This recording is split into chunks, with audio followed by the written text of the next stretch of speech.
ನಮಸ್ಕಾರ ಸ್ನೇಹಿತರೆ.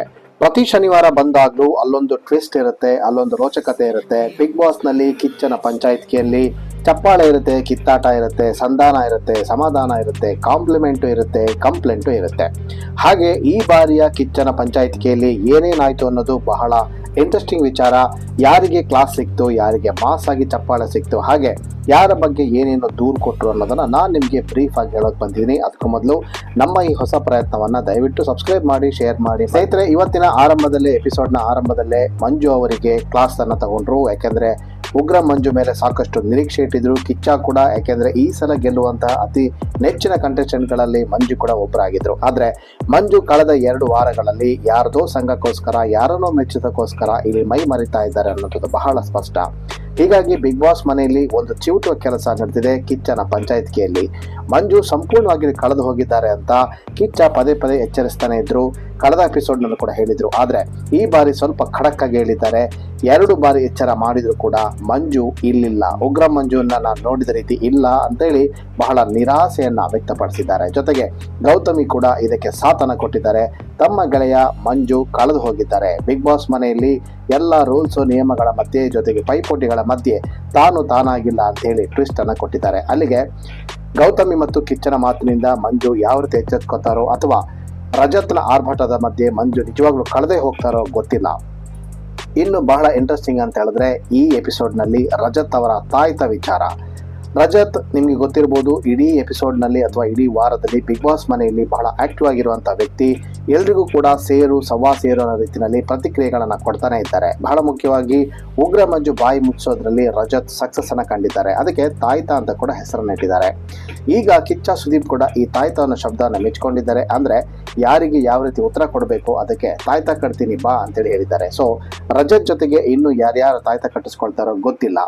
ಇನ್ನು ನಾಮಿನೇಷನ್ ವಿಚಾರಕ್ಕೆ ಬಂದಾಗ ಧನ್ರಾಜ್ ಇಲ್ಲಿ ಚೈತ್ರಗೆ ನೇರವಾದಂತಹ ಟಾಂಗ್ ಅನ್ನ ಕೊಟ್ಟಿದ್ದಾರೆ. ಇಲ್ಲಿ ಮೆಚ್ಚೋದಕ್ಕೋಸ್ಕರ ಚೈತ್ರ ತನಗೆ ಬೇಕಾದ ರೀತಿಯಲ್ಲಿ ಉಸ್ತುವಾರಿ ಪಟ್ಟವನ್ನೇ ಬದಲಾಯಿಸ್ತಾರೆ, ಗೇಮ್ ನಲ್ಲಿ ಚೀಟ್ ಮಾಡ್ತಾರೆ ಅಂತೇಳಿ ದೂರನ್ನ ಕೊಟ್ಟಿದ್ದಾರೆ. ಹಾಗೆ ರಜತ್ ವಿಚಾರದಲ್ಲೂ ಕೂಡ ಕೆಲವೊಂದು ಕಂಪ್ಲೇಂಟ್ ಅನ್ನ ಕೊಟ್ಟಿದ್ದಾರೆ. ಎಲ್ಲದಕ್ಕಿಂತ ಜೊತೆಯಾಗಿ ಗೌತಮಿ ಕೊಟ್ಟಿರುವಂತಹ ಟ್ವಿಸ್ಟ್, ಇಲ್ಲಿ ರಜತ್ ಮತ್ತು ಗೌತಮಿ ಮಧ್ಯೆ ವಾಕ್ಸಮರ ಏರ್ಪಟ್ಟಿದೆ. ಇಲ್ಲಿ ಒಬ್ಬರನ್ನೊಬ್ಬರು ಮೆಚ್ಚೋದಕ್ಕೆ ಹೋರಾಡ್ತಾ ಇದ್ದಾರೆ ಅಂತೇಳಿ ಪ್ರತಿ ದೂರುಗಳನ್ನ ಕೊಟ್ಟಿದ್ದಾರೆ.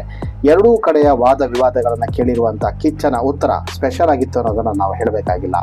ಇನ್ನು ಈ ಎಪಿಸೋಡ್ನಲ್ಲಿ ಬಹಳ ಹೈಲೈಟ್ ಆಗಿರುವಂಥದ್ದು ಚೈತ್ರ ಕುಂದಾಪುರ ಅವರ ಕಣ್ಣೀರು.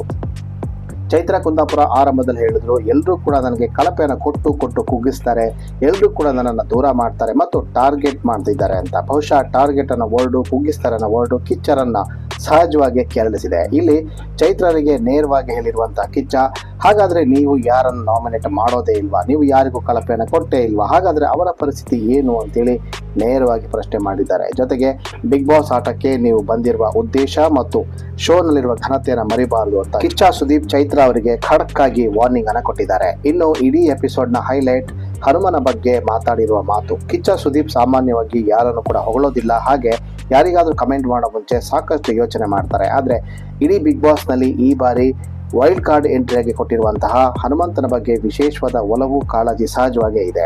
ಹಾಗೆ ಟ್ಯಾಲೆಂಟೆಡ್ ಪರ್ಸನ್ ಹನುಮ ಆಡ್ತಿರೋ ರೀತಿಗೆ ಕಿಚ್ಚ ಕೂಡ ಫಿದಾ ಆಗಿದ್ದಾರೆ. ಇಲ್ಲಿ ಇಂಡೈರೆಕ್ಟ್ ಆಗಿ ಮಂಜುಗೆ ಹೇಳಿರುವಂತಹ ಒಂದು ಮಾತು, ಹನುಮಂತ ಫಿಸಿಕಲಿ ವೀಕ್ ಆಗಿರ್ಬೋದು, ಫಿಸಿಕಲಿ ಟಾಸ್ಕ್ಗಳನ್ನು ಸೋಲ್ತಾ ಇರ್ಬೋದು, ಆದರೆ ಮೆಂಟಲಿ ಅವರನ್ನ ಕೆಣಕ್ಬೇಡಿ, ಮೆಂಟಲಿ ನಿಮ್ಮೆಲ್ಲರಿಗಿಂತ 10 ಪಟ್ಟು ಮುಂದೆ ಇದ್ದಾರೆ ಅಂತೇಳಿ ಕಿಚ್ಚ ಬಹಿರಂಗವಾಗಿ ಅವರಿಗೆ ಚಪ್ಪಾಳೆಯನ್ನು ಕೊಟ್ಟಿದ್ದಾರೆ. ಅಲ್ಲಿಗೆ ಹನುಮಂತನ ಬಗ್ಗೆ ಕಿಚ್ಚನಿಗಿರುವ ಮಾತು, ಜೊತೆಗೆ ಜನಾಭಿಪ್ರಾಯ ಹೇಗಿದೆ ಅನ್ನೋದಕ್ಕೆ ಒಂದು ಸ್ಪಷ್ಟ ಉದಾಹರಣೆ ಸಿಕ್ಕಿದೆ. ಆದರೆ ಎಲ್ಲದರ ಮಧ್ಯೆ ಹನುಮಂತ ದಿನೇ ಬಿಗ್ ಬಾಸ್ ಮನೆಯಲ್ಲಿ ಕಳೆದು ಹೋಗ್ತಿದ್ದಾನ ಅನ್ನುವಂಥ ಮಾತು ಕೂಡ ಕೇಳಿ ಬರ್ತಾ ಇದೆ.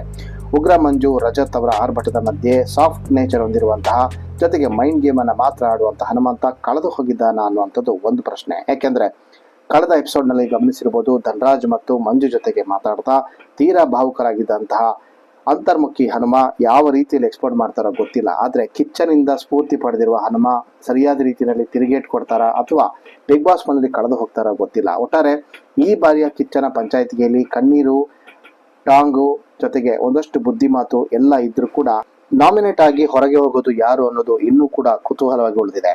ಸ್ನೇಹಿತರೆ, ಒಟ್ಟಾರೆ ನೋಡೋದಾದ್ರೆ ಈ ಬಾರಿಯ ಬಿಗ್ ಬಾಸ್ ಮನೆಯಲ್ಲಿ ಕೌಂಟ್ ಡೌನ್ ಶುರುವಾಗ್ತಿದ್ದ ಹಾಗೆ, ಫಿನಾಲೆಗೆ ದಿನಗಳು ಹತ್ರ ಬರ್ತಿದ್ದ ಹಾಗೆ ಒಬ್ಬರಿಂದ ಒಬ್ಬರು ತಮ್ಮ ಪ್ರತಿಭೆಯನ್ನು ತೋರಿಸೋದಕ್ಕೆ ಶುರು ಮಾಡಿದ್ದಾರೆ. ಗುಂಪುಗಾರಿಕೆ ಬಹಳ ಬಲವಾಗಿ ನಿಲ್ತಾ ಇದೆ.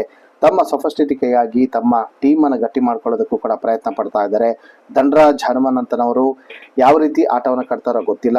ಮಂಜು ಗೌತಮಿ ಜೋಡಿ ಯಾವ ರೀತಿ ಟೀಮ್ ಕಟ್ತಾರೋ ಗೊತ್ತಿಲ್ಲ. ಹಾಗೆ ಚೈತ್ರ ಮತ್ತು ರಜತ್ ತಮ್ಮ ಧ್ವನಿಯಿಂದಲೇ ತಮ್ಮ ಆರ್ಭಟದಿಂದಲೇ ಮನೆ ಮಂದಿಯ ಬಾಯಿ ಮುಚ್ಚಿಸ್ತಾರೋ ಗೊತ್ತಿಲ್ಲ. ಒಟ್ಟಾರೆ ಬಿಗ್ ಬಾಸ್ನ ಫಿನಾಲೆಗೆ ದಿನಗಳು ಹತ್ತಿರ ಆಗ್ತಿರುವ ಹಾಗೆ ಆಟ ಕೂಡ ರೋಚಕವಾಗಿ ಸಾಗ್ತಾ ಇದೆ. ಟಾಸ್ಕ್ಗಳು ಕೂಡ ಮತ್ತಷ್ಟು ಟಫ್ ಆಗ್ತಾ ಇದೆ. ಅಂತಿಮವಾಗಿ ಕಾಡೋ ಪ್ರಶ್ನೆ ಯಾರು ಗೆಲ್ತಾರೆ, ಯಾರು ನಾಮಿನೇಟ್ ಆಗ್ತಾರೆ ಅನ್ನುವಂಥದ್ದು. ಅದಕ್ಕೂ ಕೂಡ ಉತ್ತರವನ್ನು ಕೊಡ್ತೀನಿ. ದಯವಿಟ್ಟು ನಮ್ಮ ಚಾನಲನ್ನು ಸಬ್ಸ್ಕ್ರೈಬ್ ಮಾಡಿ. ಪರ್ಣಿಕ ಟಿವಿಗೆ ನಿಮ್ಮ ಆಶೀರ್ವಾದ ಸದಾ ಇರಲಿ. ಧನ್ಯವಾದ.